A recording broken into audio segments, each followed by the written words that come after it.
Hello and welcome to SPMIS Academy. Today we will analyze important newspaper articles of 4th September 2023.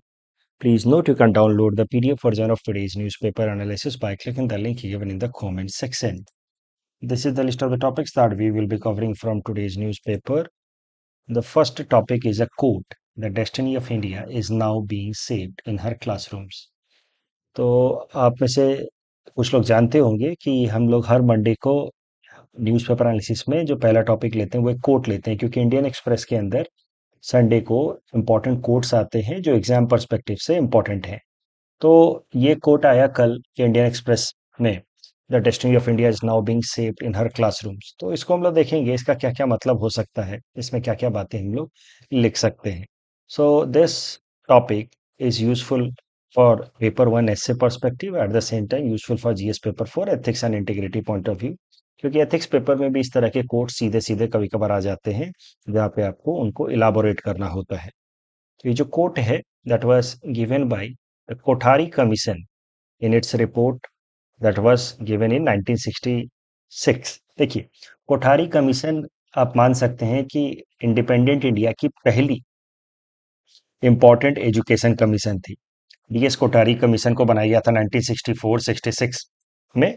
It function and then it submitted a report जिसके basis पे भारत सरकार ने national policy on education release किया था 1968 में।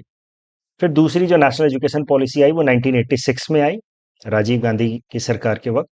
और फिर एक जो रिसेंट नेशनल एजुकेशन पॉलिसी है एनईपी 2020, इसके बारे में तो आप जानते ही हैं। तो तीन इंपॉर्टेंट एजुकेशन पॉलिसी के बारे में आपको जरूर जानना चाहिए, 1968, 86 एंड 2020। 1992 वाला भले मिस भी कर जाए। तो ये जो पहली जो एजुकेशन पॉलिसी थी that came on the basis of recommendation of DS Kothari commission that was created in this particular year. उसी कमीशन के रिपोर्ट में ये कोट लिखा था कि the destiny of India is now being saved in her classrooms. तो देखिए, इसका क्या एग्जैक्ट मतलब होगा इसको गेस कर पाना कोई बहुत कठिन कार्य है नहीं। बेसिकली बात हो रही है कि क्लासरूम में बच्चों का नॉलेज, कैरेक्टर, पर्सनालिटी बिल्ड किया जाता है, और जिस तरीके का बच्चों का कैरेक्टर या पर्सनालिटी बिल्ड किया जाएगा क्लासरूम में, वही डिसाइड करेगा हमारे देश का भविष्य, डेस्टिनी। इस तरीके का कोट क्यों आया है? हर वीक जो भी कोट इंडियन एक्सप्रेस में वो कवर करते हैं उसका कुछ ना कुछ करंट कॉन्टेक्स्ट में रिलेवेंस भी होता है। तो इस कोट का करंट कॉन्टेक्स्ट में रिलेवेंस है टीचर्स डे। कल के दिन 5 सितंबर को पूरे देश भर में टीचर्स डे सेलिब्रेट किया जाएगा, और इस दिन को हम लोग इसलिए सेलिब्रेट करते हैं ताकि हम लोग टीचर्स का कंट्रीब्यूशन उसको एक बार के लिए रेस्पेक्ट दे पाएं towards building the society, building of the nation. At the same time we take a time to think upon the importance of education, और कैसे फ्यूचर में इसको और ज़्यादा इंस्ट्रूमेंटल बनाया जा सके सोसाइटी को इम्प्रूव करने के लिए। तो ये पर्पस होता है टीचर्स डे सेलिब्रेट करने के पीछे। अब अगर बात की जाए इस कोट की, destiny of India is now being saved in her classrooms, ये लगभग लगभग इस तरीके का सीधा सीधा कोट आया था यूपीएससी एसए पेपर 2017 में। इसी सेक्शन ए का जो थर्ड टॉपिक था एसए पेपर में, destiny of a nation is saved in its classroom. ये जो कोट है ये इंडियन कॉन्टेक्स्ट में दिया है, लेकिन यहाँ पे यूपीएससी ने एक जेनरिक कॉन्टेक्स्ट में आपसे ऐसे पूछ लिया था, destiny of a nation is saved in its classroom. तो और हम देखेंगे कि इस टॉपिक में और क्या क्या बातें लिखी जा सकती थी, बट एक बार जरा फिर नजर दोहरा लेते हैं कि किस किस तरीके के ऐसे के टॉपिक्स आते हैं। इसी अगर फोर्थ टॉपिक हम देखें तो has non alignment movement lost its relevance in multipolar world. तो बेसिकली अगर इसकी बात की जाए तो ये बोल रहा है कि 1991 के बाद जब यूएसएसआर का डिसइंटीग्रेशन हो गया, कोल्ड वॉर खत्म हो गया, तो जब no longer there is cold war dynamics in the world, तो perhaps non alignment movement has lost its relevance. एक ये आर्गुमेंट हो सकता है। काउंटर आर्गुमेंट कि नहीं, in the modern world there are lot many more emerging areas of collaboration, for example collaboration amongst developing countries, जिसको हम लोग कहते हैं south south cooperation on issues like WTO, on issues like climate change, global warming, maritime extraction of resources, fishing and all, terrorism, restructuring of United Nation Security Council. मैं बस ये deviate हो गया हो करके मैं बस ये आपको बताने की कोशिश कर रहा हूँ कि if you see this topic, it is a typical international relations question. Basically ऐसे होता क्या है, ऐसे आर लॉन्ग आंसर्स। मैं इस पे इसलिए थोड़ा इलाबोरेट कर रहा हूँ क्योंकि अक्सर स्टूडेंट्स पूछते हैं कि सर ऐसे के लिए क्या पढ़ें, कैसे पढ़ें। देखिए, ऐसे के लिए कोई बहुत अलग से कुछ पढ़ने की जरूरत नहीं होती है। आप जो भी अपने जनरल सब्जेक्ट्स पढ़ रहे हैं उनको अच्छे से पढ़ते रहिए, उसमें इन डेप्थ अपनी अंडरस्टैंडिंग डेवलप करते रहिए, साथ ही साथ थोड़े बहुत फिलोसॉफिकल आइडियाज डेवलप कर लीजिए while preparing for GS paper for ethics and integrity. और एसेज में आप फिर लिख पाएंगे किसी भी टॉपिक पे। अगर आप आ जाता है ऐसे, तो फॉर एग्जांपल नैम, अगर आपने अच्छे से इंटरनेशनल रिलेशंस प्रिपेयर किया है तो आप इस पे लिख सकते थे। अगर ये टॉपिक देखें, impact of new economic measures on fiscal ties between the union and states in India, ये बेसिकली वही सारी बातें हैं। कुछ दिनों पहले मैंने न्यूज़पेपर एनालिसिस में आपको कराया था 3-4 टॉपिक्स रिलेट करके कि कैसे planning commission was replaced with NITI Aayog. At the same time how the 14th finance commission led a quantum jump in devolution of taxation receipt with the states, 32% को बढ़ा करके 42% कर दिया। At the same time rationalisation of central sponsored schemes, ये तीन चीजों को relate करके मैंने आपको बताया था कि कैसे फिस्कल फेडरलिज्म को प्रमोट कर रही है मौजूदा सरकार। जो सरकार आई 2014 में, it has been focusing a lot on giving more and more fiscal space और fiscal freedom to the states। उसी पे ये वाला क्वेश्चन था। तो अगेन आई जस्ट होप कि मैं कुछ हद तक इस बात को स्टैब्लिश कर पाया हूँ कि आप अपने इकोनॉमिक्स, इंटरनेशनल रिलेशंस, इन सब टॉपिक्स को अगर आप अच्छे से पढ़ें, समझ करके पढ़ें, तो ऐसे के लिए कुछ बहुत अलग से पढ़ने की जरूरत नहीं होती है। Now let's come back to this particular topic, destiny of a nation. तो यू सी, बेसिकली इस टॉपिक में आपको एजुकेशन का इंपॉर्टेंस को हाईलाइट करना था। Destiny of a nation is shaped in its classroom. तो to highlight the importance of education, so इसी कॉन्टेक्स्ट में एक दो कोट और मैं ऐड कर देता हूँ। फॉर एग्जाम्पल, एक अमेरिकन फिलोसोफर है of 20th century, John Dewey, he says education is not preparation for life, education is life itself.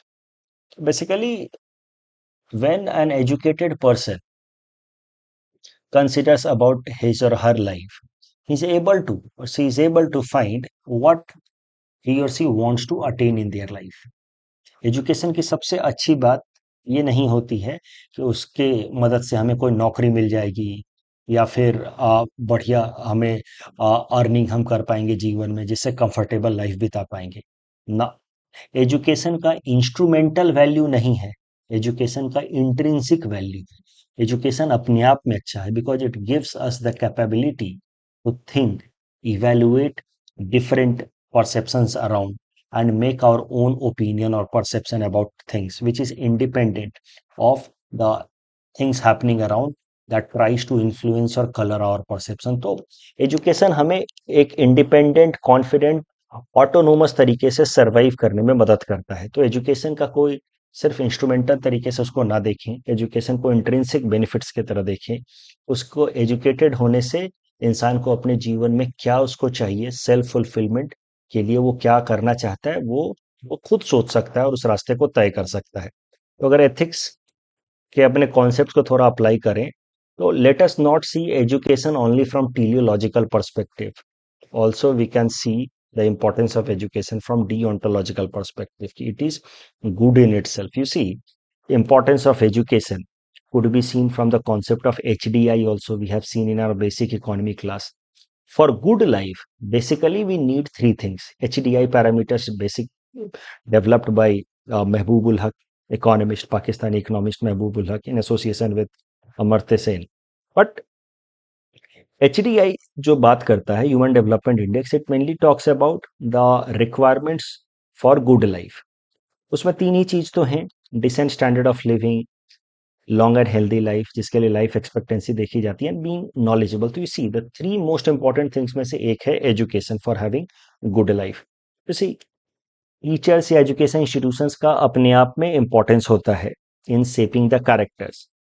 For example ये सारी बातें लिखी जा सकती थी इसमें, इसलिए मैं बस बता रहा हूँ। रोल ऑफ टीचर्स, तो teachers serve as role models for their students, and in that way they help the students to inculcate certain values which might shape their personality. For example, Gopal Krishna Gokhale ji को महात्मा गांधी अपना गुरु मानते थे, और आप देख सकते हैं कि गोपाल कृष्ण गोखले जी की पॉलिटिकल आइडियोलॉजी को कितने हद तक महात्मा गांधी ने अपने लाइफ में इनकलकेट किया।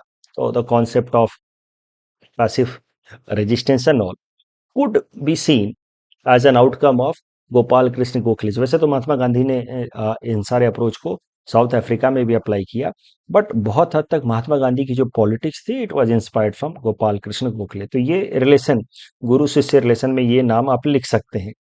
Role of education institutions, education institutions जो हैं वो बच्चों की कॉग्निटिव यानी कि नॉलेज कंपोनेंट को स्ट्रेंथन करता है, साइको मोटर मतलब थिंकिंग कंपोनेंट को स्ट्रेंथन करता है through different curricular activities, different subjects and its teaching. Social and interpersonal skills develop होता है बच्चों के अंदर through education institutions. When they interact with other kids around it develops the sense of discipline and punctuality. अगर बात की जाए role of education overall, education में हम लोग अलग अलग सब्जेक्ट्स पढ़ते हैं, जैसे science helps us in development of rational thinking, literature helps us in understanding human nature and understanding several social values in society around. तो इस तरीके से आप कह सकते हैं कि education plays a very pivotal role in shaping an individual's personality. इसी कॉन्टेक्स्ट में महात्मा गांधी का ये भी कोट लिख सकते हैं, education which does not mould character is Holi worthless. तो एजुकेशन का मेन पर्पस क्या है, यही तो अंतर है एजुकेशन में और लिटरेसी में। बेसिक पढ़ना लिखना हुआ जिससे हमारा काम चल पाए। अगर हम लोग पढ़ाई लिखाई को अगर इंस्ट्रूमेंटल तरीके से देखें तो it's literacy, but education means transforming character, transforming thought process. तो इसी कॉन्टेक्स्ट में महात्मा गांधी कहते हैं कि education which does not mould character is only worthless. तो knowledge without character is a deadly sin as per Mahatma Gandhi. Knowledge हो गया लेकिन कैरेक्टर अच्छे से डेवलप नहीं हुआ तो वो इंसान ज्यादा खतरनाक हो जाता है समाज के लिए, क्योंकि उसके पास नॉलेज है लेकिन सही कैरेक्टर नहीं है। तो नॉलेज विदाउट कैरेक्टर मीन्स इंसान को आपने लिटरेसी दी है लेकिन एजुकेशन नहीं दिया है, and that is a deadly combination that, as per Mahatma Gandhi, is one of the 7 dangers to human virtue। तो मैं चाहता हूं कि आप सब इस एस्से को अटेम्प्ट करें, इस टॉपिक को अटेम्प्ट करें। The destiny of the nation is सेप्ड in her classrooms. इसको आप लिखें, ठीक है, 1000 शब्दों में ना लिखें, 1000 वर्ड्स में ना लिखें, 500 वर्ड्स में ये एस्से को अटेम्प्ट करें। थोड़ा सा हिंट्स मैंने यहाँ दे रखा है, अब्राहम लिंकन का कोट दे रखा है, कैसे आप शुरुआत कर सकते हैं वो मैंने दे रखा है। तो आप इसका इस्तेमाल करके एक एस्से लिखने की कोशिश करें। जरूरत पड़े तो हिंट्स पढ़ें या बिना हिंट्स पढ़े भी आप इस एस्से को अटेम्प्ट करें। 500 वर्ड्स में कम से कम लिखिए, and this will develop your writing practice which is ultimately the most important skill needed to clear this exam. यही सारी बातें यहाँ मैंने लिखी हैं, कोट कोठारी कमीशन से लिया गया है। सिमिलर कोट्स जॉन डेवी साहब का बताया मैंने, अब्राहम लिंकन का एक इंपॉर्टेंट कोट है इसी कॉन्टेक्स्ट में जो मैंने यहाँ लिख करके दिया है कि the philosophy of school room in one generation will be philosophy of the government in next generation. तो आज जिस तरीके के स्कूल में बातें चल रही हैं, जिस तरीके के थॉट प्रोसेस बच्चों की डेवलप की जा रही है, वही होगी कल की सरकार की थॉट प्रोसेस। तो हमें काफी सोच समझ करके अगर अपने देश का भविष्य अच्छा करना है तो स्कूल के अंदर जो एजुकेशन इम्पार्ट किया जा रहा है बच्चों को वो काफी स्ट्रीमलाइंड तरीके से और ड्यू डेलिब्रेशन के साथ करना होगा। The next article is about Tibetan Democracy Day. This topic is important from our syllabus GS paper 2 international relations point of view। देखिए 2 सितंबर को तिब्बत डेमोक्रेसी डे की तरह सेलिब्रेट किया जाता है by several Tibetan people living in different parts of the world. तो अब ये डेट इंपॉर्टेंट नहीं है, इसको रटने की जरूरत नहीं है, एग्जाम में पूछा नहीं जाएगा, लेकिन फिर तिब्बतन डेमोक्रेसी डे से रिलेटेड ये आर्टिकल आया तो I took this as an opportunity to tell you about the entire history of Tibet, जिससे आपको इंडिया और चाइना के रिलेशंस के बारे में और बेहतर तरीके से समझ आए। तो आप देखिए ये है तिब्बत रीजन। तो तिब्बत रीजन जैसा कि आप देख सकते हैं it is a kind of buffer region, buffer territory between India and China's territory या रीजन। आप कहेंगे कि सर तिब्बत तो चाइना का ही हिस्सा है। ठीक है, आज वो चाइना का हिस्सा है, बट हमेशा से ऐसा नहीं था। 1950 से पहले तक Tibet used to be an independent autonomous region, इसलिए उस वक्त के हिसाब से हम कह सकते हैं कि Tibet was a buffer state between India and China. फिर 1950s में चाइना ने तिब्बत के ऊपर इन्वेड किया और तिब्बत को अक्वायर करना शुरू किया। Tibet till then was ruled by Dalai Lama. Yes, the same Dalai Lama जिनको आप इंडिया में देखते हैं एज ए रिलीजियस लीडर। तो आपको एक और बात समझनी चाहिए कि Dalai Lama is not a name, it is basically a position that is given to the religious and political head of the Tibetan Buddhist people। तो तिब्बत के अंदर जो बुद्धिस्ट लोग, मेनली जो यहाँ पॉपुलेशन है वो है बुद्धिस्ट पॉपुलेशन, और उनके जो रिलीजियस और पॉलिटिकल लीडर होते हैं उनको वो लोग दलाई लामा कहते हैं। तो the current Dalai Lama I think is the 14th Dalai Lama. तो हुआ क्या कि 1950s तक तो तिब्बत एक इंडिपेंडेंट ऑटोनोमस रीजन था। इट वाज मैनेज्ड और administered by Dalai Lama and his ministers. फिर 1950s में चाइना ने इन्वेड कर दिया तिब्बत के ऊपर, और धीरे धीरे यहाँ पे लोगों के ऊपर, जो यहाँ पे तिब्बत के अंदर बुद्धिस्ट पॉपुलेशन है, उनके ऊपर अलग अलग तरह की एट्रोसिटीज प्रैक्टिस करनी शुरू की चाइना ने। For example forced abortion, sterilisation of Tibetan women, so that जो यहाँ के जो तिब्बतन मॉन्क्स हैं या तिब्बतन बुद्धिस्ट से उनकी पॉपुलेशन स्टैगनेट हो जाए, इसलिए स्टेरलाइजेशन या फोर्स्ड अबॉर्शन करना शुरू किया। अपने चाइना ने अपने लैंड से, जो उसकी एरियाज थी, वहां से लो इनकम पॉपुलेशन या लो इनकम चाइनीज सिटीजन्स को यहाँ आकर के सेटल कराना शुरू किया, ताकि तिब्बत का जो एरिया है पूरी तरह से होमोजीनस हो जाए, यहाँ की कल्चरली होमोजीनस हो जाए with the rest of the China, ताकि तिब्बत को चाइना के साथ मिलाने में कोई दिक्कत ना हो। काफी टाइम तक दलाई लामा ने यहाँ तिब्बत को होल्ड करने की कोशिश की अगेंस्ट चाइनीज इन्वेजन या acquisition, but ultimately 1959 because of excessive atrocities by China over Tibet, Dalai Lama को अपने सपोर्टर्स के साथ तिब्बत छोड़ना पड़ा और इंडिया में उन्होंने शरण मांगी। He sought refuge in India, and since Dalai Lama is a very respected Buddhist leader and India is known for or known as land of origin of Buddhism, तो इस कारण से इंडिया ने दलाई लामा को अपने देश में शरण दे दी और उनको एक सीट अवेलेबल कराया धर्मशाला में इन हिमाचल प्रदेश। मैं क्यों कह रहा हूं कि दलाई लामा को हमने रिलीजियस ग्राउंड पे अपने देश के अंदर शरण दी, क्योंकि चाइना इस बात को नहीं समझता है। चाइना को लगता है कि हमने दलाई लामा को अपने देश में शरण दी ताकि हम लोग तिब्बत के पॉलिटिकल मैटर्स में इंटरफेयर कर पाए। तो China sees this move of India giving refuge to Dalai Lama and his supporters as a political move, जबकि it was purely a religious move given out of respect for Dalai Lama as a religious leader।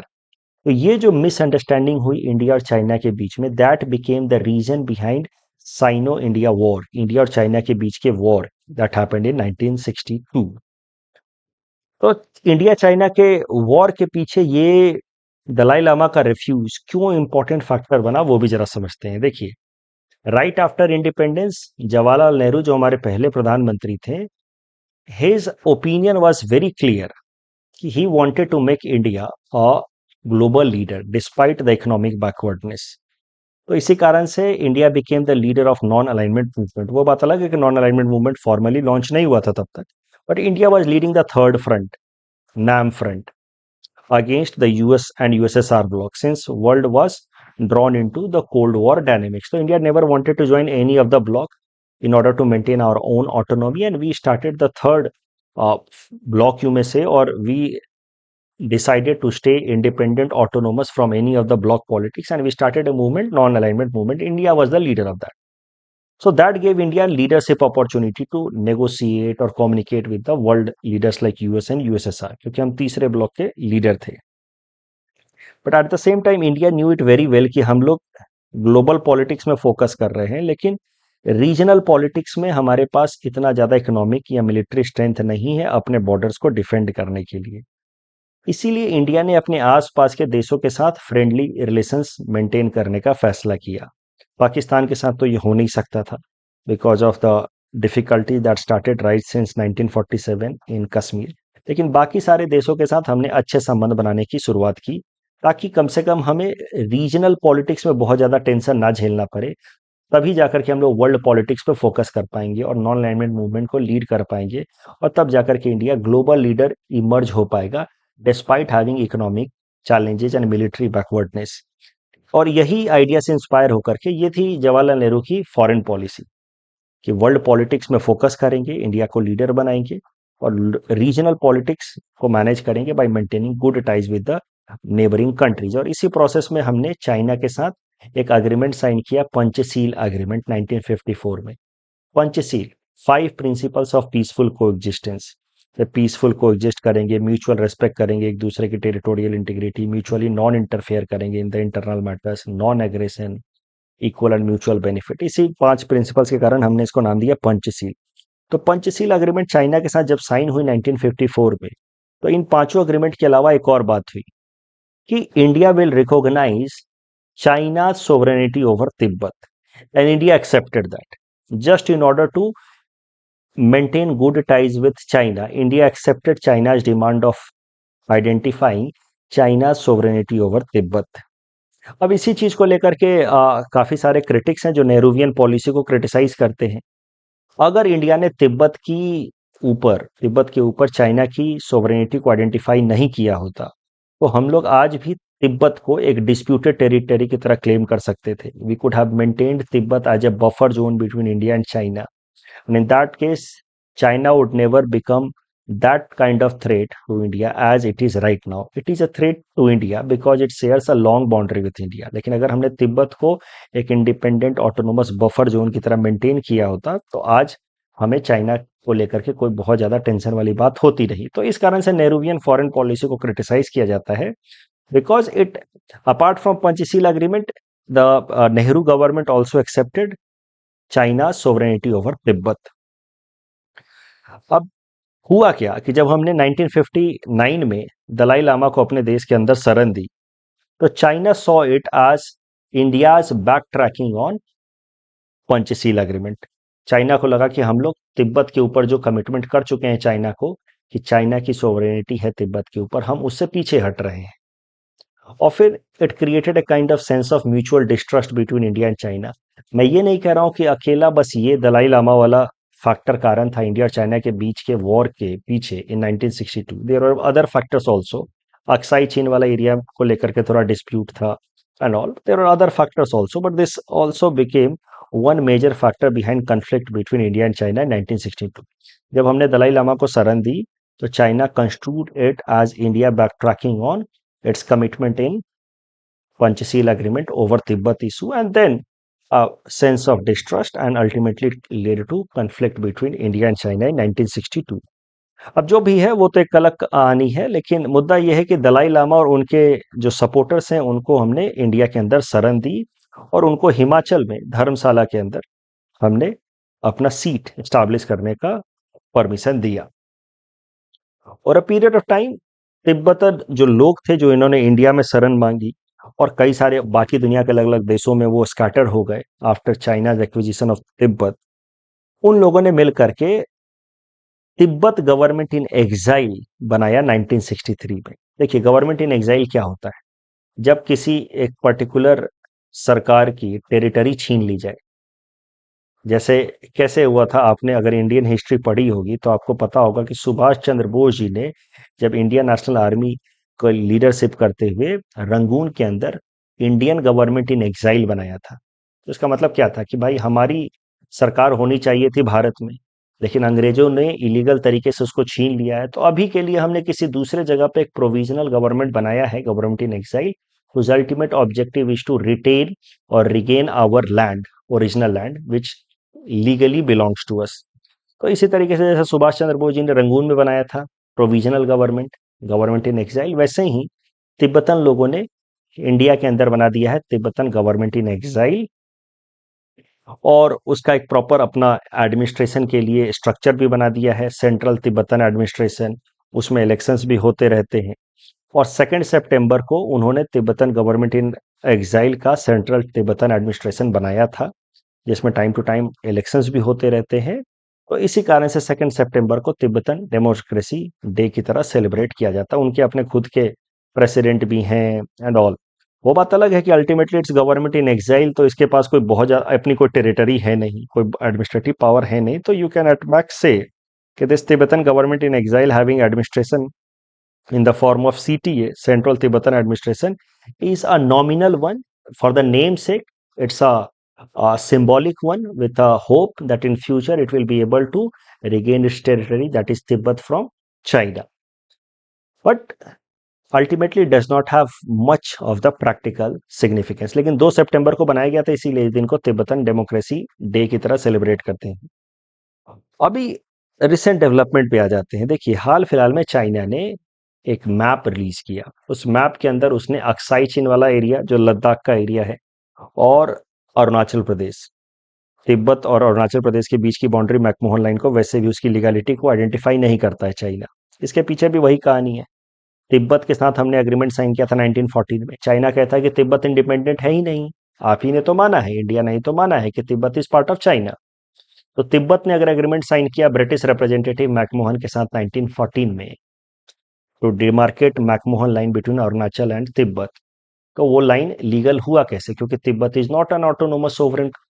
तो Tibet का sign किया हुआ agreement भी sovereign नहीं है। तो यहां जाकर के इंडिया एक सर्कुलर प्रॉब्लम में फंस चुका है। हमने मान लिया कि तिब्बत चाइना को बिलोंग करता है, तो तिब्बत द्वारा साइन किया हुआ अग्रीमेंट ऑफ कोर्स वो लीगल नहीं होगा। मैकमोहन लाइन जो है वो लीगलिटी को डिस्प्यूट कर देता है चाइना इसी ग्राउंड पे। तो चाइना ने हाल फिलहाल में अरुणाचल प्रदेश और अक्साई चीन वाला एरिया को इंडिया का हिस्सा नहीं दिखाया, चाइना का हिस्सा दिखाया। इस पे कई सारे लोग कह रहे हैं कि India should also reciprocate in similar manner, retaliate in similar manner, और इंडिया को भी तिब्बत को इंडिपेंडेंट रीजन की तरह दिखाना चाहिए। एक नया मैप रिलीज करना चाहिए, तिब्बत को इंडिपेंडेंट रीजन की तरह दिखाना चाहिए, जिससे चाइना की जो सोवरेनिटी है तिब्बत के ऊपर, उसको हम लोग डिस्प्यूट करते हुए अपने आप को प्रेजेंट करें। ऑफ कोर्स अगर इस तरीके का काम हम करते हैं तो that will lead to direct confrontation with China.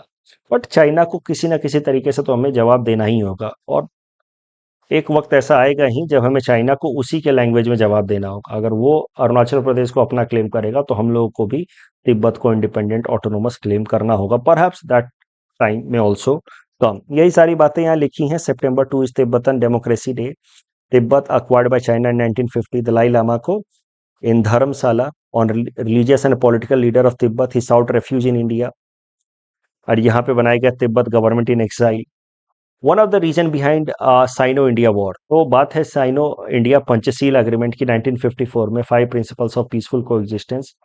But इस पंचशील अग्रीमेंट के अलावा additionally India recognised China sovereignty over Tibet. That became a problem. Why? Because when we gave refuge to Dalai Lama in Dharamsala, that was misunderstood by China as backtracking by India on Tibet. That became one of the main reason behind Sino-India War in 1962. The next article is about example of community conservation of wildlife. This topic is important from our syllabus GS paper 3 environment point of view. देखिए, यहाँ पे अगर आप eastern African region को देखें, ये Assam Tribune का article है, काफी छोटा सा है लेकिन अच्छा आर्टिकल है। सीधा सीधा मेंस पे सवाल नहीं आएगा, लेकिन हम इसका इस्तेमाल कर सकते हैं मेंस में। देखिए, ये है तंजानिया, ईस्टर्न अफ्रीकन कंट्री है। ये ईस्टर्न अफ्रीकन रीजन में तंजानिया और केनिया में एक पर्टिकुलर कम्युनिटी के लोग रहते हैं, जिसको हम लोग कहते हैं मसाई कम्युनिटी। मसाई ट्राइब के लोग रहते हैं इस एरिया में, ईस्टर्न अफ्रीका में। और Maasai community is known for having a very close contact with the nature and the wild life. और मसाई कम्युनिटी जो है अपने wild life community conservation programme के लिए जानी जाती है। इस एरिया में एक काफी इम्पोर्टेंट प्रोमिनेंट कंजर्वेशन एरिया जिसका नाम है Ngorongoro conservation area. Ngorongoro conservation area is in Tanzania, eastern Africa में। Ngorongoro conservation area is about 8,000 square kilometer in area. और यहाँ पे मसाई कम्युनिटी के लोग जो हैं, they live in a very peaceful harmonious relations with the nature and the wild life. और यहाँ पे कोई बहुत ज़्यादा फॉरेस्ट ऑफिशियल्स और उनकी ज़रूरत नहीं पड़ती है, पुलिस की ज़रूरत नहीं पड़ती है वाइल्ड लाइफ कंजर्वेशन के लिए। यहाँ पे जो मसाई कम्युनिटी के लोग हैं, they basically take care of the conservation of the wild life and the forest because of their close connection with the nature and the wild life. तो this is a best example. अभी हम लोग जब भी answer writing करेंगे और कभी भी ये प्रश्न पूछा जाएगा कि इन्वायरमेंट प्रोटेक्शन में हम क्या स्टेप्स ले सकते हैं, वाइल्ड लाइफ प्रोटेक्शन या फॉरेस्ट के डिग्रेडेशन को होल्ड अप करने के लिए, उसको स्लो डाउन करने के लिए क्या स्टेप्स लिया जा सकता है, तो उसमें एक हमें मेजर सजेशन हम दे सकते हैं, कम्युनिटी कंजर्वेशन प्रोग्राम। लोकल लोगों को प्रमोट इनकरेज करना होगा in order to have organic relation with the wild life and nature and the forest, और उसको प्रमोट प्रोटेक्ट करने का। और वहां पे फिर हम लोग एक केस स्टडी जैसा लिख करके ब्रैकेट में या बॉक्स बना करके लिख सकते हैं कि one of the best example world wide is Ngorongoro conservation area in Tanzania. It is a UNESCO World Heritage Site and it is known for its wildlife conservation, not because of any forest official or someone, but because of the community, local Maasai community that lives in a very organic relation with the nature and the wildlife around. तो इस तरीके से हम कह सकते हैं कि India के अंदर क्या समस्या है। इंडिया के अंदर मेनली जो वाइल्ड लाइफ कंजर्वेशन का काम है, it is managed by forest officials under several acts like wild life protection act, environment protection act, the forest rights act. इसमें दिक्कत क्या होती है, फॉरेस्ट ऑफिसर्स की सारी जिम्मेदारी हम लोग मान लेते हैं, लोकल कम्युनिटी बहुत ज्यादा उनको सपोर्ट करती नहीं है, तो अक्सर लोकल कम्युनिटी और फॉरेस्ट ऑफिसर्स के बीच में कन्फ्रंटेशंस के भी सिचुएशंस आ जाते हैं। फॉरेस्ट लैंड का इलीगल एक्विजिशन, फिर फोर्सफुल इविक्शन, ये सब के प्रॉब्लम्स देखने को मिलते हैं। और जब लोकल कम्युनिटी बहुत ज्यादा सपोर्ट ना करे तो अकेले फॉरेस्ट ऑफिशियल्स से पूरी तरह से पोचिंग या स्मगलिंग का प्रॉब्लम रिजॉल्व नहीं होने वाला है, because local community know the local ecosystem in a much better manner. So local community का एंगेजमेंट बहुत इंपॉर्टेंट है in order to prevent such problems like confrontation between local community and forest officials, as well as problem of poaching and smuggling. And therefore we can give this example and can give a strong argument in favor of community conservation program in India, which is still now not seen. तो सीधा सीधा प्रश्न नहीं आएगा, लेकिन paper 3, GS paper 3 में environment protection पे सवाल आएगा ही आएगा। वहां पे हम लोग केस स्टडी के फॉर्मेट में ये लिखेंगे। मेंस के टाइम में मैं सिखाऊंगा कि इसका कैसे अच्छे से इस्तेमाल करना है। अभी सिर्फ अपने नोटबुक में लिख करके रख लो कि एक ऐसा एरिया है ईस्टर्न अफ्रीका में, Ngorongoro conservation area, world heritage site known for community conservation. So इस टॉपिक के बेसिस पे प्रीलिम्स प्रैक्टिस क्वेश्चन हमने आपको दे रखा है। Please return this question and you can submit the answer in the comment section. यही सारी बातें यहाँ लिखी हैं, इस तरीके से अपनी नोटबुक में आप लिख के रख लो। Ngorongoro conservation area, Tanzania, world heritage site, Maasai community which is found in Tanzania and Kenya. And India needs to promote similar community-based conservation program. The next article is about Assam government consulting ILO, International Labour Organization. This topic is important from our syllabus. जिस paper 5 Assam issues point of view देखिए। International labour organisation एक international organisation है, नाम से जैसा आपको पता चल रहा है। It was created in 1990 as a result of treaty of Versailles. आपको पता है कि वर्ल्ड वॉर 1 खत्म होने के बाद ट्रीटी ऑफ वर्साई साइन किया गया था between the winning and the losing sides. तो ट्रीटी ऑफ वर्साई का आउटकम है, one of the many outcomes of the treaty of Versailles is international labour organisation. International labour organisation बनाया गया था with the aim of protecting labour rights world wide. बाद में 1946 में ILO became a specialised agency of United Nations. दुनिया में 187 इसके member countries हैं। अभी इसका हेडक्वार्टर है इन जिनेवा, स्विट्जरलैंड। अभी करंट न्यूज देखते हैं। करंट न्यूज को भी समझने के लिए थोड़ा सा असम के इकोनॉमिक स्ट्रक्चर को समझते हैं। हमारे यहाँ पे सबसे ज्यादा अगर किसी एक तरीके लेबर फोर्स की संख्या है तो वो है टी गार्डन वर्कर्स की। अराउंड 12 लाख लेबर फोर्स है, टी गार्डन वर्कर्स की तरह काम करते हैं। और टी गार्डन वर्कर्स की एक मेजर समस्या है कि उनका मिनिमम वेजेस क्लियरली डिफाइंड नहीं है। मिनिमम वेजेस को लेकर के टी गार्डन वर्कर्स और प्लांटर्स, यानी कि जिनका टी गार्डन वाला एरिया है, ओनर्स, तो ओनर्स को हम लोग कह रहे हैं यहाँ planters. Planters and tea garden workers के बीच में अक्सर डिस्प्यूट रहता है वेजेस को लेकर के। इसको लेकर के कई सारी कमेटी बनाई गई। असम सरकार ने 2016 में मिनिमम वेजेस एडवाइजरी बोर्ड बनाया ताकि टी वर्कर्स के लिए मिनिमम वेजेस डिफाइन किया जा सके। लेकिन प्लांटर्स अक्सर किसी भी मिनिमम वेज के प्रपोजल को अपोज करते हैं, क्योंकि प्लांटर्स का अपना ग्रुप है, अपना प्रेशर ग्रुप है। प्लांटर्स का कहना है कि देखिए, टी इंडस्ट्री में उतना प्रॉफिट रहा नहीं पहले के मुकाबले। अभी रिटर्न्स धीरे धीरे कम हो रहे हैं। इंटरनेशनल मार्केट में Indian T is losing its share. ऐसे हालात में जब प्रॉफिट कम हो रहा है तो हम लोग कैसे वेजेज बढ़ा दे वर्कर्स का। प्लांटर्स का अपना आर्ग्यूमेंट है, हो सकता है इसमें काफी हद तक रियलिटी भी हो कि भाई अब प्रॉफिट उतना है नहीं तो कैसे वर्कर्स का हम वेजेस बढ़ा दें।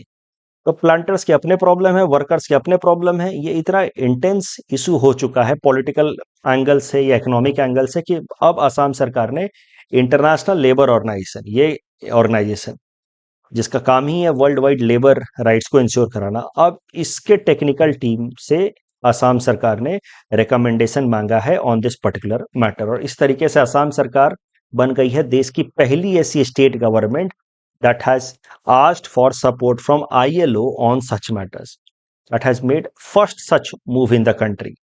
ILO will make suggestions to Assam government, और ILO will make suggestions to Assam government under one of the convention of ILO। तो ILO को बनाया गया है in order to fulfil many conventions. Conventions मतलब इंटरनेशनल एग्रीमेंट्स। तो there are many international agreements जिसको fulfil करने की जिम्मेदारी आईएलओ के ऊपर है। उसमें से एक इंटरनेशनल कन्वेंशन है minimum wages fixing convention of 1970। इसमें आईएलओ की जिम्मेदारी रहती है कि इकोनॉमिक सस्टेनेबिलिटी को इंश्योर कराते हुए वर्कर्स का मैक्सिमम पॉसिबल मिनिमम वेजेस वो बताए। ये नहीं कि इतना ज्यादा मिनिमम वेज बता दिया कि वो बिजनेस ही बंद हो जाए। तो ILO will have this responsibility to see कि कैसे ई बिजनेस प्रॉफिटेबल भी रहे, एट द सेम टाइम कैसे वर्कर्स का इंटरेस्ट भी सेफगार्ड हो सके। And ILO is mandated to give its suggestion under minimum wages fixing convention of 1970। This convention is going to be important this year. हो सकता है पीटी में या मेंस में पूछ लिया जाए। कई सारी बातें यहाँ लिखी हैं। Tea workers in Assam largest workforce 12 lakh है। Dispute with tea planters regarding daily wages. Assam सरकार ने 2016 में एक एडवाइजरी बोर्ड भी बनाया था but no conclusive outcome. Currently, Assam government has consulted ILO for minimum wages issue on the workers, and ILO created as a result of Treaty of Versailles, and it will give suggestions on the basis of minimum wages convention 1970 of ILO। इस topic के basis पे prelims practice question हमने आपको दे रखा है। Please attempt this question and you can submit the answer in the comment section. The next article is about Abhiruchi Sports Day. This topic is important from our syllabus GS paper 5 Assam issues point of view। देखिए 3 सितंबर का दिन हमारे state Assam में celebrate किया जाता है as अभिरुचि sports day, because it is birth anniversary of sports legend from Assam Bhogeswar Baruah ji, Indian former athlete and coach from Assam। He was one of the first Assamese to win gold at international event, winning a medal in 1966 Asian Game। ये याद रखिएगा। He was winner of the gold medal in 800 meter running event of 1966 Asian game. इनका birthday 3 सितंबर को अभिरुचि sports day की तरह हम लोग सेलिब्रेट करते हैं। He was arjuna awardee from Assam also. तो ये सारी बातें आपको याद रखनी है। जो हमने लास्ट डे प्रैक्टिस क्वेश्चन दिए थे उसका आंसर देख लेते हैं। देखिए second statement is wrong because gravitational wave has nothing to do with gravities, Newton's theory of gravitation. तो moment second statement is wrong and first and third are correct. So the correct answer is option B. Jadui Pitara, it has not been prepared by UGC, it has been prepared by NCRT. So the correct statement is A. That's all from our side for today. Thanks for watching.